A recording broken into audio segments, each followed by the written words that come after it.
Good morning children. बच्चों, सबसे पहले मैं यह बताना चाहती हूँ कि हिंदी के लिए 3 कॉपियाँ बनाने हैं। एक स्पर्श पुस्तक के लिए, दूसरी संचयन पुस्तक के लिए एवं तीसरी व्याकरण के लिए।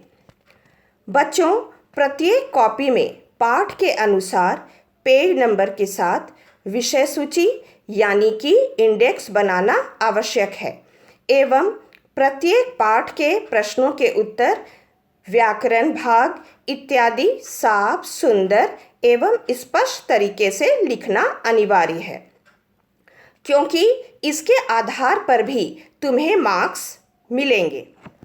तो आज हम पद्य भाग का पहला पाठ साखी पढ़ेंगे। इसके कवि कबीर जी हैं।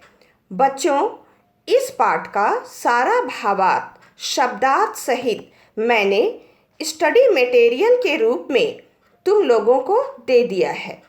इसे अपनी स्पर्श कॉपी में फेयर कर लेना एवं शब्दार्थ याद कर लेना बच्चे।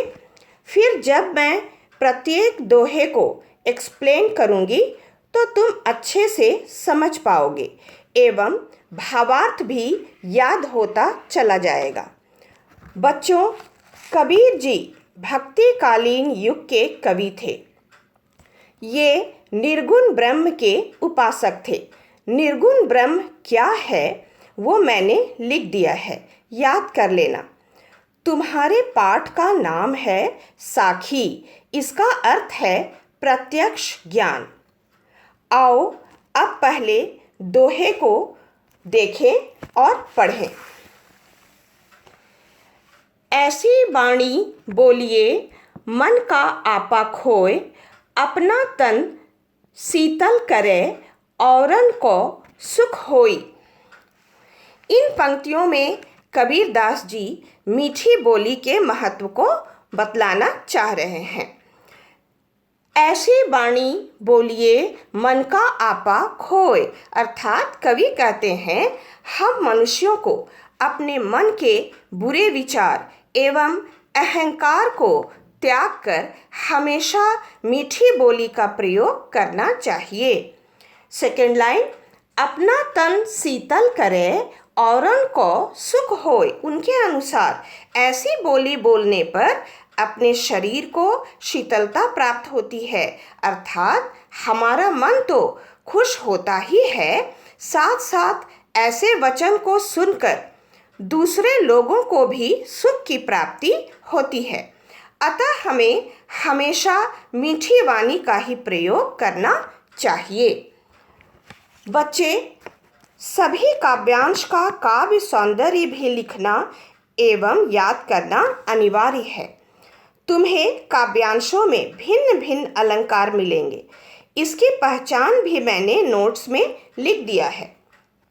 जैसे इस काव्यांश में वाणी बोलिए में अनुप्रास अलंकार है, तो अनुप्रास अलंकार की पहचान क्या है? अनुप्रास अलंकार की पहचान है वर्णों की आवृत्ति, अर्थात दोहराना, वर्णों को रिपीट करना। यहाँ वाणी बोलिए में ब वर्ण की आवृत्ति हुई है। अब दूसरे दोहे को देखें। दोहे को, कस्तूरी कुंडली बसे मृग ढूंढे बन माही, ऐसे घटी घटी राम है दुनिया देखे नाही। कस्तूरी का अर्थ है एक सुगंधित पदार्थ और कुंडली का अर्थ है नाभि। कस्तूरी कुंडले बसे मृग ढूंढे बन माही।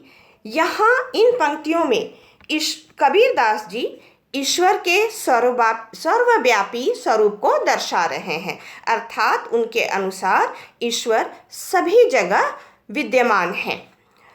पहली पंक्ति में कवि कहते हैं कि एक विशेष प्रकार के हिरण के नाभि में कस्तूरी नामक सुगंधित पदार्थ पाया जाता है, किंतु इस बात से हिरण अनभिज्ञ रहता है, अनजान रहता है। इस कारण उसके शरीर में फैले सुगंध की तलाश में वह जंगल जंगल भटकते रहता है। अर्थात क्या इसका अर्थ क्या हुआ बच्चे? कि हिरण के नाभि में कस्तूरी नामक सुगंधित पदार्थ रहता है, किंतु उसे पता ही नहीं रहता कि ये सुगंध उसके शरीर में कहाँ से आ रही है, और वह बेचैनी में उसकी तलाश में हर जगह दौड़ता फिरता है। ठीक उसी प्रकार ऐसे ही घटी घटी राम है, दुनिया देखे नाही। राम का अर्थ हुआ ईश्वर, घटी घटी का अर्थ यहाँ है कण कण में। ठीक उसी प्रकार हम मनुष्यों के कण कण में ईश्वर विराजमान है, किंतु अज्ञानता के कारण हम दुनिया वाले उन्हें नहीं देख पाते हैं तथा मंदिर, मस्जिद, गिरजाघर, गुरुद्वारा आदि स्थानों में उन्हें तलाशते हुए भटकते रहते हैं। इसका भी काव्य सौंदर्य मैंने लिख दिया है। यहाँ घटी घटी में पुनरुक्ति प्रकाश अलंकार है।